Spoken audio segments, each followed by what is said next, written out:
21 metralhadoras de um arsenal de guerra do Exército. Foi no dia 10 de outubro, durante uma inspeção de rotina, que deram falta das armas. 13 armas de calibre .50 com capacidade de derrubar aeronaves e 8 de calibre 7.62 simplesmente sumiram de uma base militar em Barueri, na Grande São Paulo. 9 dias depois do sumiço, 8 dessas armas foram encontradas pela polícia na comunidade Gardenia Azul, na zona oeste do Rio de Janeiro. Na madrugada do dia 21, outras 9 apareceram num terreno baldio, na cidade de São Roque, no interior paulista. Ainda faltam encontrar 4 armas. Como resultado, o Exército anunciou que 19 militares foram presos de forma administrativa e eles estão cumprindo pena disciplinar por falha de conduta.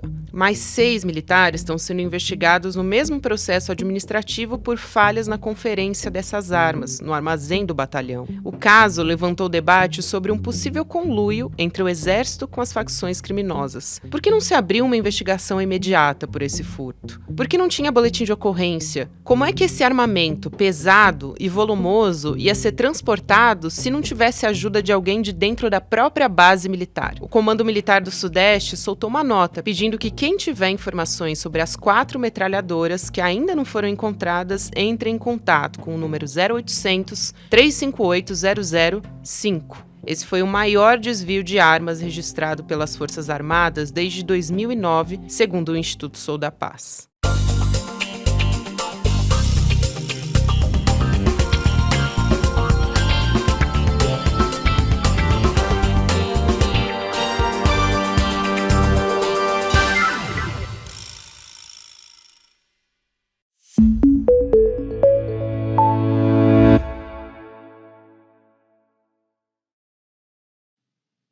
Olá, seja muito bem-vinda, seja muito bem-vinda. Eu sou a Gabriela Varela, esse é o Videocast em Detalhes. Aqui sempre com um convidado, uma convidada, a gente se aprofunda numa temática, numa notícia importante do momento. Hoje eu converso com o Bruno Langiani, que é gerente de projetos do Instituto Sou da Paz, também mestre em Administração Pública e Políticas Públicas e ex-consultor do Escritório das Nações Unidas para o Programa Global de Armas de Fogo. Bruno, muito obrigada por aceitar o nosso convite, seja muito bem-vindo aqui em Detalhes. Então, queria agradecer o convite para falar desse tema e ficamos à disposição para bater esse papo. Bom, essa conversa vai partir da história, né, do arsenal de guerra lá de Barueri, na Grande São Paulo, porque houve um furto de 21 metralhadoras do quartel do Exército em setembro. E a partir disso, né, o Exército está investigando no total 20 militares por suspeita de envolvimento no que já é considerado o maior desvio de armas da história, né? Eu quero começar traçando talvez uma linha do tempo sobre o que foi, para a gente poder explicar um pouco para quem está nos acompanhando, né? Porque esse furto ele foi identificado no dia 10 de outubro, e aí o Exército está conduzindo uma investigação nesse momento. A gente está gravando no dia 24 de outubro. A gente tem 7 suspeitos de participação direta no furto. Eles são investigados no inquérito policial. E tem 20 militares que estão respondendo por transgressão disciplinar e que podem ser punidos também por omissão. Também centenas de militares ficaram aquartelados e acabaram sendo liberados. Eu queria a sua avaliação, Bruno, para começar, da condução dessa investigação, né? Porque, se é que a gente pode chamar de investigação, né? Porque depois de uma semana do furto, ainda não tinha nem sequer um boletim de ocorrência registrado, né? Como é que você está avaliando toda essa história?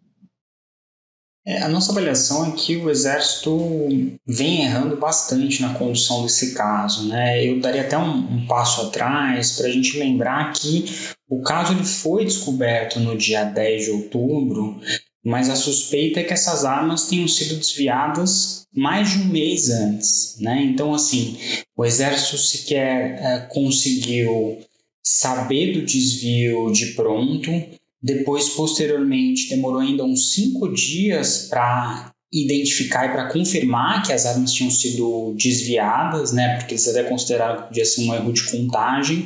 E aí a gente tem esse problema que você menciona, né? De, enfim, apesar de tecnicamente, legalmente, eles precisarem abrir uma investigação militar, que isso aconteceu dentro de um quartel e o que foi levado são bens da União, né, eles deveriam ter sim comunicado imediatamente, feito um boletim de ocorrência também na Polícia Civil, até porque a gente tinha certeza desde o início que esse caso envolvia o crime organizado, como está se confirmando, né? E crime organizado, quem tem, né, ferramentas de investigação, quem tem já uma listagem de pessoas suspeitas, monitoramentos constantes, são as polícias investigativas, seja a Polícia Civil do Governo do Estado de São Paulo, do Rio de Janeiro, né, das polícias estaduais, seja da Polícia Federal, né? Então, o Exército demorar nessa informação, demorar nesse contato, demorar nessa cooperação, ao fim e ao cabo, quem perde é a sociedade, porque é mais tempo, né, que a gente tem perdido para a recuperação dessas armas. E aí eu te pergunto, Bruno, se a gente consegue falar numa espécie de conluio entre o Exército e o crime organizado, porque de que maneira que essas metralhadoras poderiam sair do quartel? Assim, que tipo de logística seria necessária, né? A gente está falando de um armamento muito pesado, né? São metralhadoras, objetos grandes, chegam a ter 1,70 m. São dois tipos, né, de metralhadoras que foram furtadas. Um tipo delas tem poder, inclusive, de derrubar uma aeronave. Então, queria te ouvir a respeito disso também. Como é que seria feito? A desconfiança, inclusive, da gente ter o crime organizado envolvido nisso é justamente porque não é uma logística simples, né? A gente está falando de um desvio de dentro de uma unidade militar, onde, teoricamente, todo mundo tem que entrar e sair com revista, né? Especialmente com veículos, de objetos que estavam dentro de armarias trancadas, né?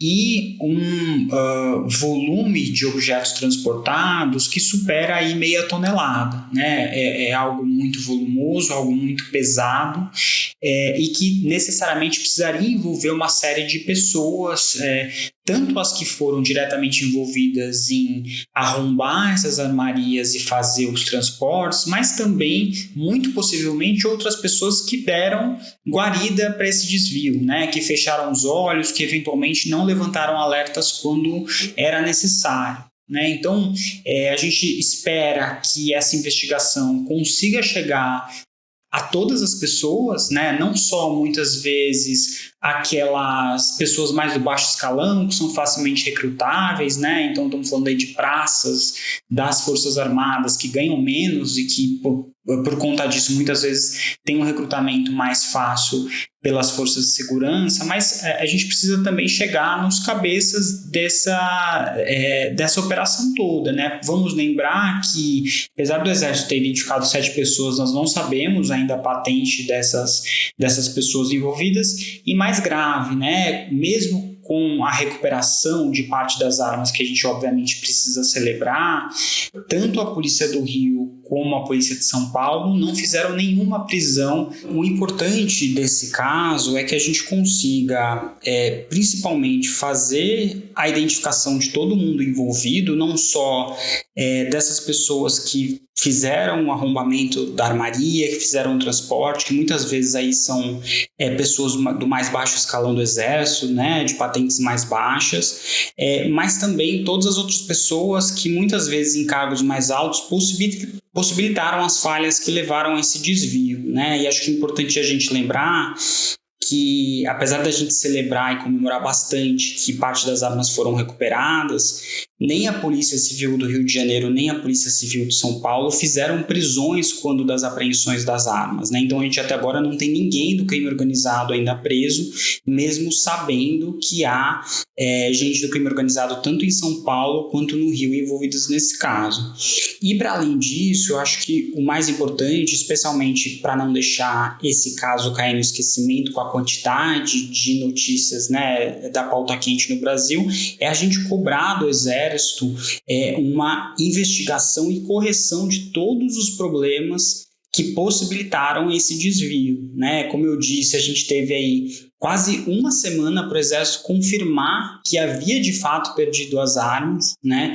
E muito tempo também para comunicar aos outros órgãos que ajudariam, como ajudaram a recuperar parte importante dessas metralhadoras. E depois desse furto também, né, o comandante do Exército, o Tomás Paiva, exonerou o diretor, né, do Arsenal de Guerra de São Paulo do cargo, o Rivelino Barata de Souza Batista, mas ele não foi demitido, ele foi transferido de estado. E eu te pergunto, isso é o suficiente? Qual que seria a resposta, uma resposta exemplar para esse caso, Bruno? Então, eu acho que a transferência ela é insuficiente, né? Você precisa, obviamente, ter uma remoção da direção dessa unidade, porque o caso, como a gente disse, é o mais grave no Exército desde 2009 e traz consequências para a segurança pública no Brasil inteiro, mas a gente precisa, de fato, apurar toda a cadeia de responsabilidades, né? Infelizmente, no Brasil, o que acontece muitas vezes é que se pune os pequenos e as outras pessoas com responsabilidade legal de liderança, né, dessas unidades acabam escapando ilesas ou muitas vezes caindo para cima, como a gente diz, né, ganhando uma promoção. Então, a gente precisa aí, e acho importante a gente lembrar que nesse momento o Tribunal de Contas está com uma auditoria sobre o Exército Brasileiro para tratar justamente de controle de armas e munições, e o que a gente espera é que haja aí uma cobrança, porque se a gente for pensar no eixo desse problema, é o absurdo da gente estar transferindo armas que foram compradas para ajudar na defesa nacional e para a segurança pública e jogando isso na mão do crime organizado para criar uma desestabilização, né? A gente sabe que uma arma dessa pode ser usada aí para resgate de presos, para derrubada de aeronaves, para atentar contra a vida de autoridades civis. Então, é muito grave que esse fato tenha ocorrido e a gente precisa ir a fundo para garantir que isso não volte a acontecer. Inclusive, o Exército Brasileiro, você falou sobre o posicionamento, sobre a forma como o Exército está tratando esse caso. Eles emitiram um posicionamento, né, dizendo que essas armas que foram desviadas do arsenal de guerra, né, furtadas, eram inservíveis, foi esse termo que eles utilizaram, e que elas foram enviadas para essa unidade para uma manutenção e talvez um descarte também. E aí, inclusive, é importante dizer, o Comando Vermelho e o PCC rejeitaram essas metralhadoras, de acordo com a apuração da imprensa mesmo, né? Porque avaliaram que elas estavam em mau estado. A condição dessas armas diminui a gravidade desse furto? Eu tenho falado que essa nota do Exército ela é bastante contraditória, né? Porque ao mesmo tempo ela fala em bens inservíveis que irão para a destruição e ao mesmo tempo fala em armas em manutenção, né? Então são coisas que não convivem, ou essa arma está inservível ou essa arma está em manutenção, né? O fato dela não estar pronta para uso imediato, não diminui a gravidade do fato, porque a gente sabe que o crime organizado tem armeiros com capacitação para dar manutenção nessas armas, né? Inclusive, muitas vezes, armeiros recrutados nas próprias Forças Armadas, né? Gente oriunda do Exército, gente oriunda da Marinha. Então, eu também não acredito nessa tese que vem sendo aventada de que o crime organizado rejeitou as armas, né? Eu acho que o que aconteceu é que, pela pressão e cerco da polícia, eles optaram por devolver as armas, né, para evitar eventualmente sofrer algum tipo de represália, né? E também não acredito que foi por eventualmente, que também circulou na imprensa, de falta de peça, falta de acesso à munição, porque, enfim, se eles conseguiram sair com 0,5 tonelada de armas de uma unidade militar, a gente sabe que eles também conseguem sair com munição que é até bem mais fácil de desviar, porque é bem mais fácil de esconder e mais difícil de controlar, né? Porque elas não têm tantos mecanismos de marcação como as armas têm, né? Então, eu continuo achando esse caso muito grave, apesar dessas informações do Exército, e eu tenho dito que mesmo que fiquem apenas 2 ou 3 armas dessa no crime, isso já é é o suficiente para desestabilizar a segurança pública no Brasil, né? Eu faço pesquisas sobre a arma do crime em São Paulo e eu não lembro de nenhum registro de uma metralhadora .50 sendo apreendida em São Paulo, né? Para você ver o quão rara é essa arma. No Rio de Janeiro há registro de apenas uma arma apreendida em 2018, que estava sendo negociada por R$200 mil, né? Então a gente precisa mesmo fazer a cobrança para que todas essas armas sejam recuperadas. Inclusive, normalmente essas metralhadoras desse porte, né, como essas .50, elas são desviadas das Forças Armadas, né, tanto no Brasil quanto em outros países na América do Sul, né, Paraguai, Colômbia, Bolívia também. Por que esse caso desse furto em específico chama mais atenção? Você estava citando aí, por exemplo, um caso de 2009, né, da nossa história recente, que também chamou a atenção quando a gente fala de furto de armas das Forças Armadas. Esse caso chama atenção, né, tanto pelo volume de armas levadas num único evento, né? A gente tem outros levantamentos aí mostrando que o recorde que já tinha sido levado num único ano, mas aí pegando o Brasil inteiro, todas as unidades militares, tinha sido 2010, quando 18 armas foram levadas, né? Então esse caso, a gente está falando primeiro de 21 armas de uma só vez, isso já seria suficiente, né, para a gente tratar o caso com a gravidade, mas principalmente o fato da gente ter armas muito potentes. Essa metralhadora .50 a gente não tinha registro de desvios anteriores. Isso é muito importante. Inclusive, até agora, a gente teve esse furto, né, de 21 armas e 17 foram localizadas pelas polícias, tanto em São Paulo como no Rio de Janeiro. Eu queria te ouvir sobre a importância do rastreio de armamentos no Brasil, né? O quanto o controle de armas ainda é obsoleto no nosso país. Isso é fundamental, né? Porque a gente vê que várias forças armadas modernas estão trazendo um aprimoramento tecnológico nessa linha, né?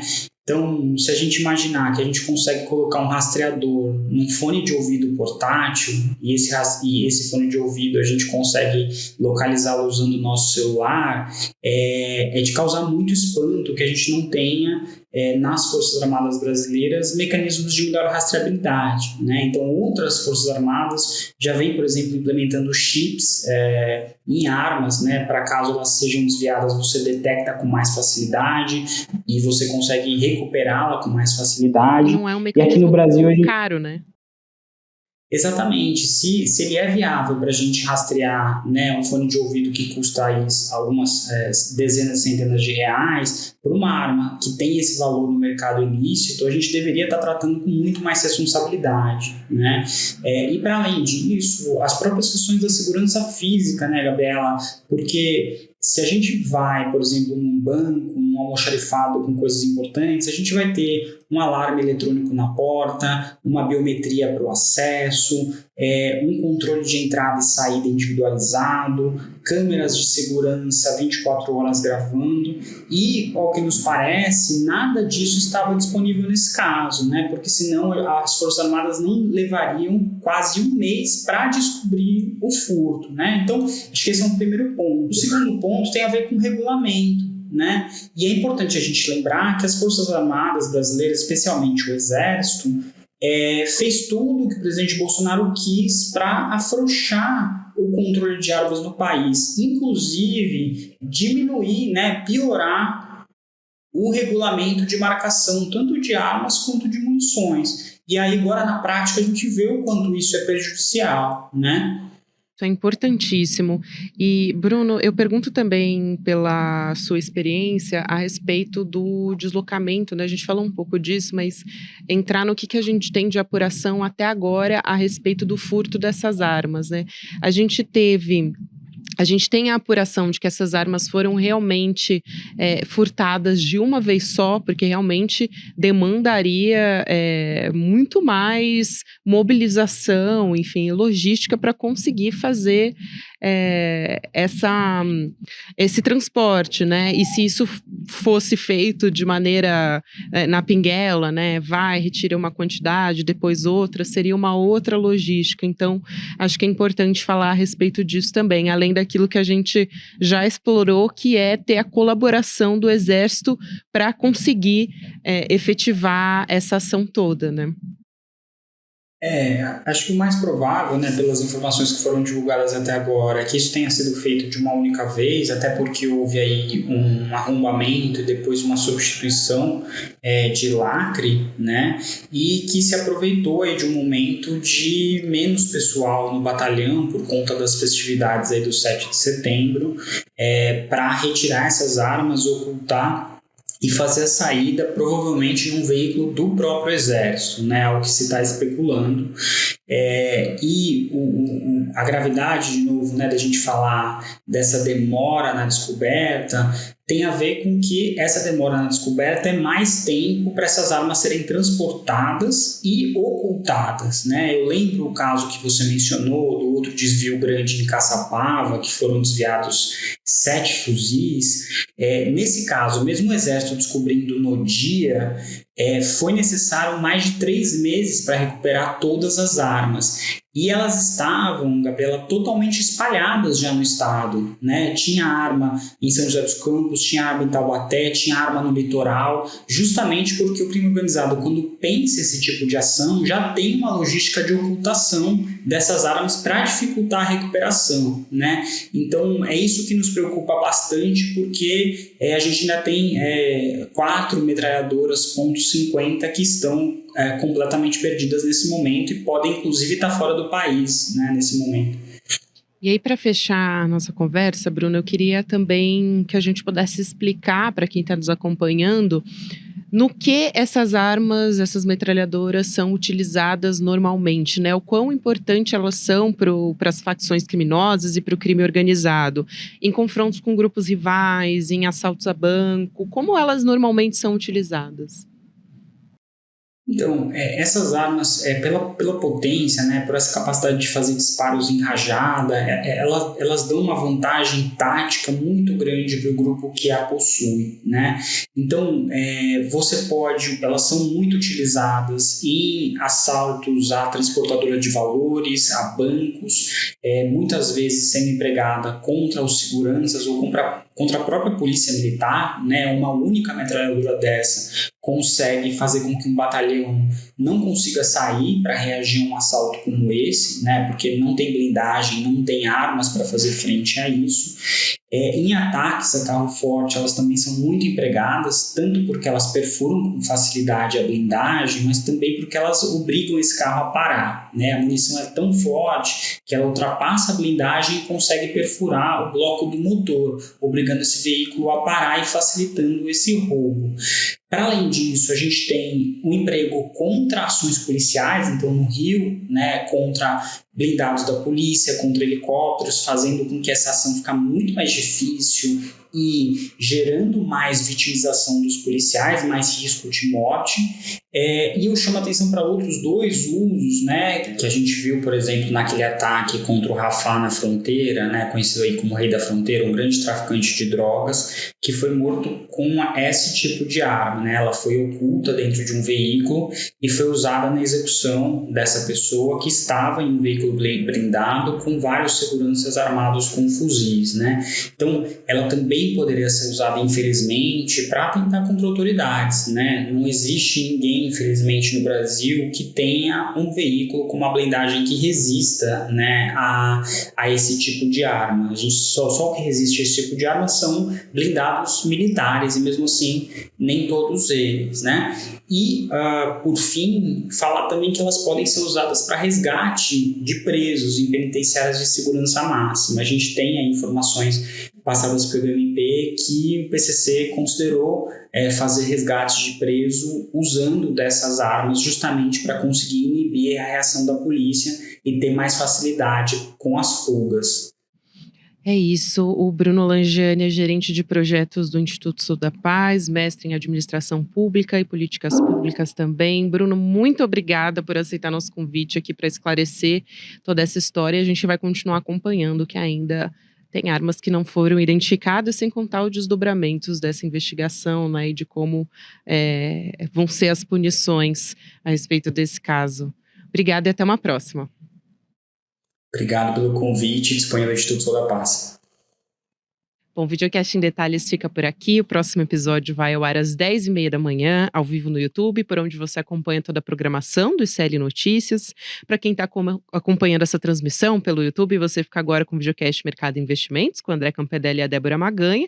E depois tem Rolê ICL, às 5 horas da tarde, com o William De Luca, onde você acompanha tudo que está sendo dito nas redes sociais e também notícias de uma forma bem leve, bem descomplicada com o Will. Às 6 horas da noite você volta também, que tem o ICL Notícias segunda edição. Lembrando que o Em Detalhes você pode acompanhar a partir das 7 horas da manhã nas plataformas de áudio. O episódio já fica disponível para você. Muito obrigada para você que me acompanhou até aqui. Até a próxima.